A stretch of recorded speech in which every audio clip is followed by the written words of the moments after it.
বেশ কিছুদিন আগে আমরা যখন মায়ের মন্দিরে গিয়েছিলাম, মায়ের মন্দিরে যাওয়ার সময় রাস্তাঘাট ভীষণই ফাঁকা ছিল। সেটা দেখে মনের মধ্যে বেশ কিছু প্রশ্নও ঘুরছিল। যাই হোক, ওপরে গিয়ে মাকে দর্শন করে ও প্রণাম সেরে নিলাম। আর পিছন ফিরতেই দেখলাম এখানে কিন্তু ভক্তগণের সংখ্যা গুণেও বলা যাবে। ভক্তগণ সেরকম নেই বললেই চলে, সবাই আসছে আর প্রণাম করে সবাই যে যার মতো চলে যাচ্ছে। ইতিমধ্যেই আপনারা হয়তো সবাই জানেন, গ্যাসের সংকটের জন্য কিন্তু মায়ের মন্দিরে ভোগ প্রসাদ বিতরণ বন্ধ রয়েছে।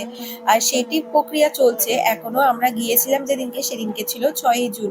তখনও কিন্তু মায়ের মন্দিরে প্রসাদ বিতরণ হচ্ছিল না।